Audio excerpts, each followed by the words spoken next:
many dead prezzies I get. My name is Nay Glizzy, I ride with that glizzy. You motherfuckers don't know how deadly I get. When I hop out, clock out. Fuck around, wet me a nigga, then wet me as bitch. Niggas know just what the fuck is going on with me. It's Big Glizzy the Demon Jet Life Cartel. I don't tell, I won't tell, I never tell. Trap right now cause he didn't motherfucking tell. And you niggas know my bot. Motherfucking one of the realest niggas in this motherfucking thing. I can only name a couple niggas just as real as me, but not too many. Shit, nigga, so Albany is where I'm from. Like, I was born in Albany. Like, I'm from Albany and shit, so Albany is where I grew up and shit. I went, my first elementary school, my first everything is in Albany. Albany. Then when I left Albany, I moved straight to Hudson, left Hudson, moved to Cohoes, left Cohoes, moved to Valit, and that's when I turned everything up. See, all these years growing up, I was just doing, you know, I was trying to be the best at basketball. I was trying to be the best hooper that you'll ever see. So every single time we go to the park, I'm shitting on niggas. I'm hoop. I'm stepping back for the three. Boom. I'm violating niggas. I'm really violating them. I'm talking about dropping niggas. I'm motherfucking making a fool out of niggas. And you know, the difference between a street baller and the difference between like, you know, like a school type ball playing ass nigga. Like a school type ball playing nigga is a type of nigga that, you know, he call foul. You know, he just always think that, you know, it's rules to the shit. But a real baller, like, you know what I'm saying, me, street baller, violating niggas for real. So yeah, for the inspirational part, you know, the inspirational part of like being a grown man is different from the inspirational part of me being a rapper. So like, me being a rapper, you know, my inspiration comes from niggas who's successful more than just rap. Like, niggas who got, you know, clothing, you know, niggas, you know what I'm saying, niggas who got their clothing and shit on point.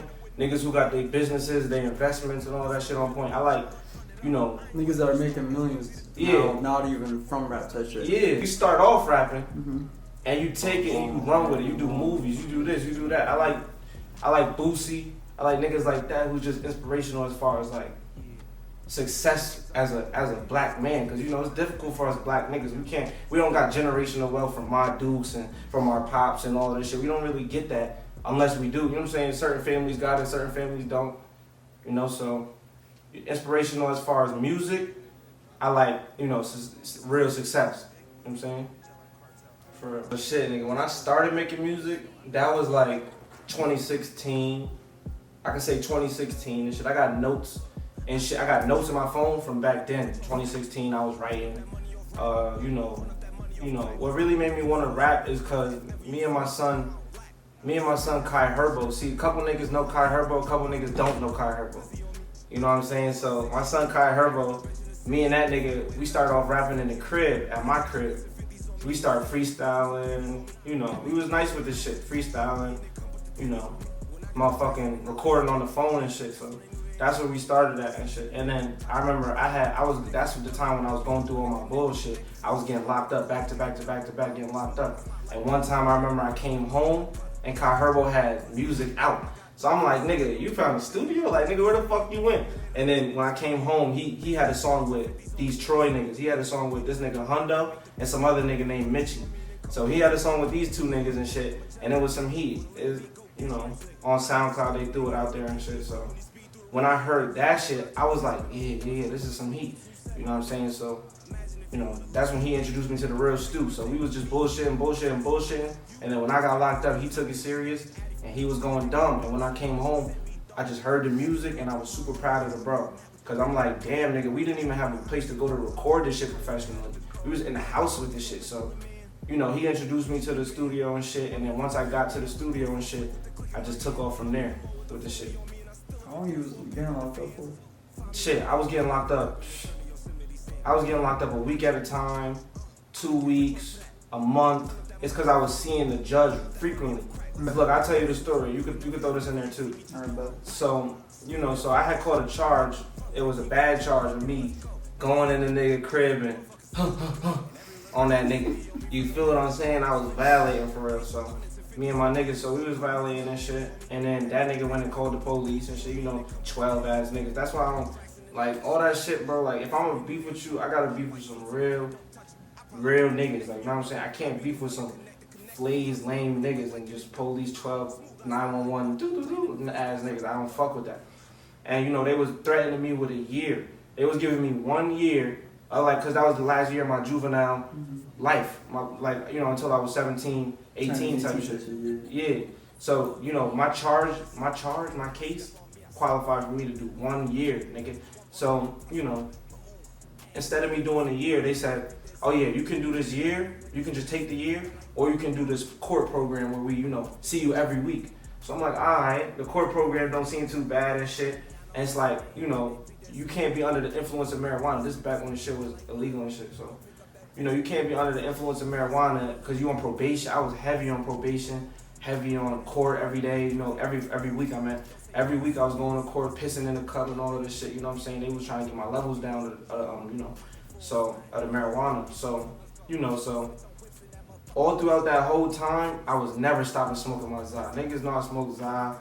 Niggas know. So it's like I never stopped. So I was smoking and shit, and they just kept locking the nigga up every time I go to court. Cause even me being in the streets back then, I was getting police contact. The cops would pull up on the block and shit. And then once they start asking questions and shit, what's your name? What's your name? First and last name and shit. That's when I told them my name. And then as soon as that shit happened, it's like the court already knew.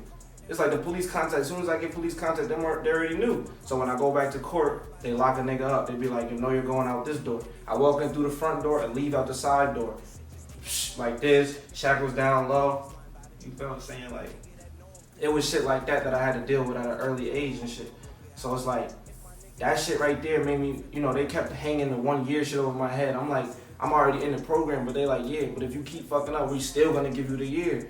And I'm like, damn. So, that's what really got me thinking smarter is the fact that like I know that it's not worth it. If I'm under surveillance by these niggas, bro, I'm not gonna do good. If they leave me alone, if I get off papers and do this and that, then I could do what I do. And if I get in trouble, I do. But probation, I never was back on probation after I got off of that. You know what I'm saying? After I finished that case. The time that made me feel like I wanted to be a real life rapper, right, is when, cause I was locked, right? And every time I go to jail, I just write. Because I had access to the pen and the paper back then. So, I'm writing. And I was always writing. And I was spitting it for other niggas. And they was like, damn, they was on a nigga body heavy. They was like, yeah, I fuck with this, I fuck with that. And so, that originally made me want to, like, come home and be serious about this shit. And then when I did eventually come home and I did drop the first song, with the nigga Kai Herbo, Word to My Mother, that shit was the talk of the whole school. I was in high school back then. So that was the talk of the whole shit. They was like, yeah, we love this song. We love this. And the reason why I'm not in school right now is cause of that. It's cause niggas was on my body heavy. Glizzy, when you dropping this? Glizzy, when you doing that? When you doing that? Had me feeling myself. I'm young. You feel me? I was young walking into school. I was that nigga. You feel what I'm saying? So a nigga pockets wasn't right back then, but a nigga, his clout, a nigga clout was up there. My clout was up there for her. So, that shit distracted a young nigga and made everything different. So, me just having that type of reaction from the listeners, nigga, it made me feel like, nigga, I could do this shit, nigga, and get out the hood quick. I'm talking about views, clout, bitches. Everything came from this shit. Features, niggas want features and shit. You know what I'm saying? All that shit. But yeah. I got them fans. Talk about it. These niggas that's out here doing this music shit, you don't see them doing what I'm doing. What I'm doing, I'm seeing niggas. Niggas are seeing me out. Oh, Glizzy, can I get a picture? Glizzy, can I get an autograph? Yeah, nigga, you can. Yes, the fuck you can. I walk with a Sharpie in my fucking, in my what's the name? My man bag. Nigga, I walk with, you feel what I'm saying? I'm signing autographs. I'm signing that shit. It's like, the fan love. I really love the fans for real. I can't lie. Like, that's what really make a nigga do this shit. Meet and greets is some shit I never saw no artist do. I did that, nigga. I did meet and greets. I say, meet me up at this park, nigga. We gonna see you niggas, feed niggas, candy, soda. You feel me? Like, yeah. I was 18 doing that shit. And they was popping out. Niggas is 20, 22, 23. Glizzy, let me buy a shirt. You see what I'm saying? Like, yeah. So the fans is really what make a nigga want to do this shit. Cause I'm not no lame. Like, other niggas be lame. They don't got what I got, so they don't really want to take this shit serious. Me, I got a reason to take it serious for real. 3 dream features that are alive. So the first dream feature, this first dream feature, this shit gotta be sad. Quando Rondo, fuck with me, my nigga. Real nigga shit, Quando Rondo, like niggas sleep on Quando and shit, but you feel what I'm saying? Like Quando Rondo, that's really my dog. Like I'm not gonna cap. That's who I listen to. And you know, number 2, you know, I gotta be different. I gotta say different shit. Like, the baby, Quando Rondo number 1, the baby number 2, and then shit like number 3. I gotta say like I would say Lil Top. I would say Youngboy for real, but too many niggas be on my son dick, and I don't fuck with that. So I gotta go Quando, I gotta go the baby, and then you know probably Lil Baby. Alright, so look, manifestation for real. I believe in it for sure. If you speak on some shit too many times, you speak on it enough, and you know put in the necessary required work to get there and get what you ask, what you manifest on that shit. I promise you definitely will get that. I go for all my fans, all my supporters, all my listeners, everybody. Just nigga, speak it into existence, make it happen. You can't just talk though.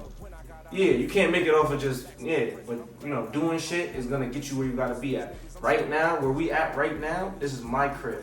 I just turned 20 in September. Right now we in December. So when I was 19, I had my own shit. When I was 18, I had my own shit.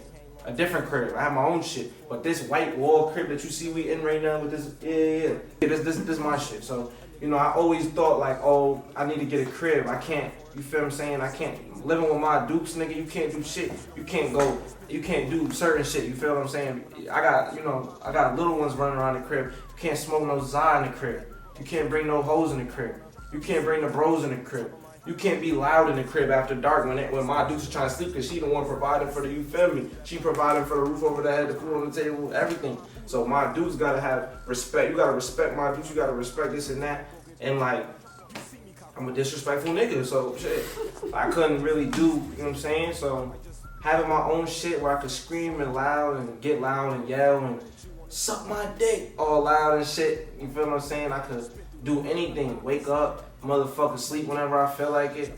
Like, you know what I'm saying? I know you niggas know a nigga like me just want to do what he want to do when he want to do it. So it's like, you know, if you one of those types of niggas, you got to manifest to get you a crib. You got to manifest to get you, you know, some type of success. Shit.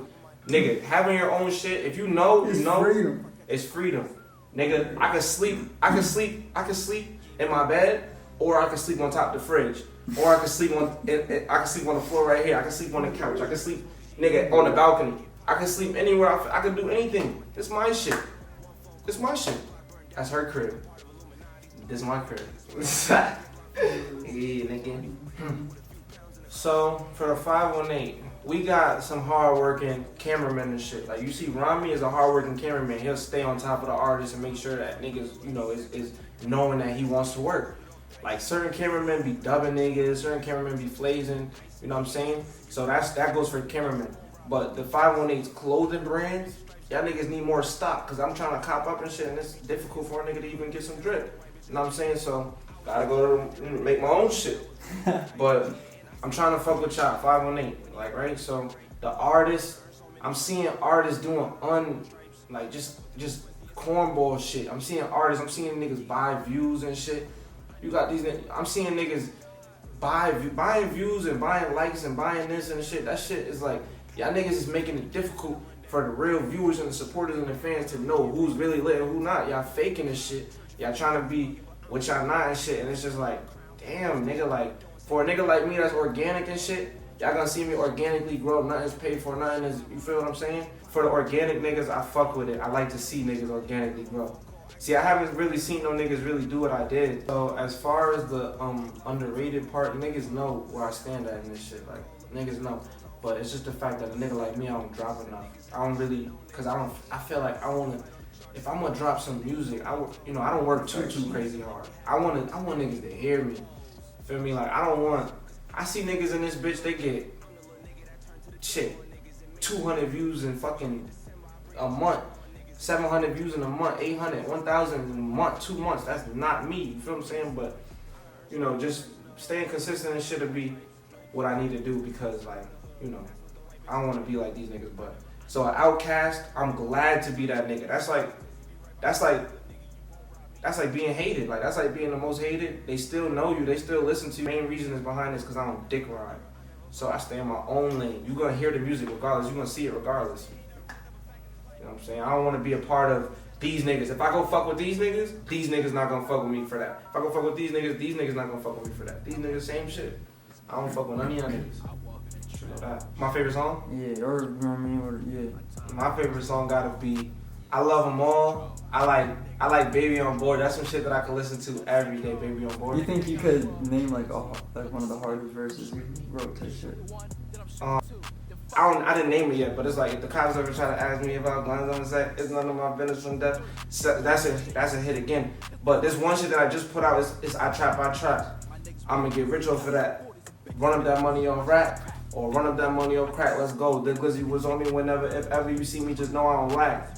Spin that fucking strip and make him run like he run track. Let's go. Glizzy on me. I got the motherfucking city on me. And every little bitch in the city on me from the way that I drip with this video on me. Bitch, hundreds and fifties on me. You don't see me with nickels and pennies on me. And that make the bitch wanna come put her coochie on me and then come put the titties on me. When I got the racks in and all of the stack, that's when they knew they in trouble. All white seats in the vet, don't touch them. I probably get neck from your mother. I be the one that connect if he hustle, I wake up, collect it and double. Smooth, I slide like butter. And I'm playing in the field, still clutch my cutter. And he say some shit like, That's fire. the same song, he say some shit like, look, I'm a jet life nigga. You wanna link me, go get stripes nigga. I know a stupid nigga that be thinking they cool when he speed through the red light nigga. Remember I told you to spend all the ones on the woods and the east and you set my nigga. Imagine if you would've listened, you could've been drifted to protect my nigga. Me, I flex on nigga. You dressed to impress these hoes. She got the addy from each of these niggas. I fucked her so good and she sent me those. Thanks, still will drop my love. Cause I'm where I'm at with that mask and that pole. I trap in the hottest of weathers. I pit on the coat when the hat if it's cold. Look, my pockets on Michelin Man, and that's a fact. Michelin Man. So I'm never giving a damn. Post for a flick with the glick in my hand. I'm in the mall with the fully on me, and I still go post for a pic with the fans. Nah. He was bugging. That's off top though. So my definition of success, right? So, I was watching some shit on Instagram the other day, right? My definition of success is this. So if you ever saw the movie The Pursuit of Happiness, you saw that shit with Will Smith? Yeah. And he was trying to push that time machine and he was trying to sell it and get this money. That's my definition of success, is that movie for real. So he was working hard. He was pushing, trying to sell this motherfucking, this time machine, radio scanning shit for hospitals and shit. And like, he was sleeping in the train shit, the motherfucking subway and shit with his kid and shit. And it's like, definition of success is to really turn nothing into something for real. So whether it be just vocals, just me going to the studio and freestyling, nigga, I live a life, I live a lit life. See what I'm saying? So I go to the studio and just rap about the shit that happened last week, this week, today, yesterday, how I felt this, and I'm making something out of nothing. I get money to do this shit. Niggas pay me to get on these songs for real. So it's like, you pay me to get on your song and me just come through. I don't gotta sit there and write nothing. I don't gotta do shit but slide. Once I slide and hear the beat and I talk about what I'm into, that's me turning nothing into something. And so, that's the same shit I seen, and me getting rich off of this music, and even like I said, I'm gonna get rich off of that. I'm gonna run up that money off rap, or I'm gonna run up that money off blah, blah, blah. You feel what I'm saying? And when I, even on this route, blah, blah, blah, I still came from nothing with that. I remember I didn't have what I have now. I had a small thing. I turned that small thing into a little bit of and then I turned that into a bigger thing of I mean, a bigger thing of, and then I turned that into some more money. And then you feel what I'm saying? I turned nothing into something for real though. And and that's the success. The success is to be able to live how you want. It's to wake up in the morning and be like, you don't gotta go slave for nobody. Some white man. It's a white man that's ready to slave you and me. He's ready to slave us and give us $9.75 per hour and $18.75 per hour. And I refuse to take that $18.75 per hour, nigga, because I make more per hour than what I do. So y'all niggas know just what the fuck is going on. Like I said, it's Big Glizzy the Demon, Jelly Cartel. I don't tell, I won't tell, and I'll never tell. That's one thing that I'll never do. Feel what I'm saying? So it's Big Glizzy the Demon, the 5-star youngin'. You see what I'm saying? When I drop different music, it might be a 5-star demon. Hold up. When I drop different music, it might be a 5-star Gliz type of situation. 5-star youngin'. That's when you see me flashy, flexing and flashing for real. When you see Glizzy the Demon, I'm taking it back to the streets. And I'm making shit be known just like that. How I'm coming. You know what I'm saying? Just like Cartel, Fall Al. You niggas know that. Shout out Rami. Don't let me forget. Shout out Rami. Shout out To my niggas, niggas know who y'all is. You know what I'm saying? I don't want to say no names because you know niggas switch everything. But shout out to my mom and my pops and my family and my brother La. I know he'll never switch. La World Clothing is out right now. Seats in the vet, don't touch them. I probably get next from your mother. I be the one to connect. If he hustle, I wake up, collect it and double. I'm smooth, I slide like butter. Playing in the field, still clutch my cutter. Glizzy on me.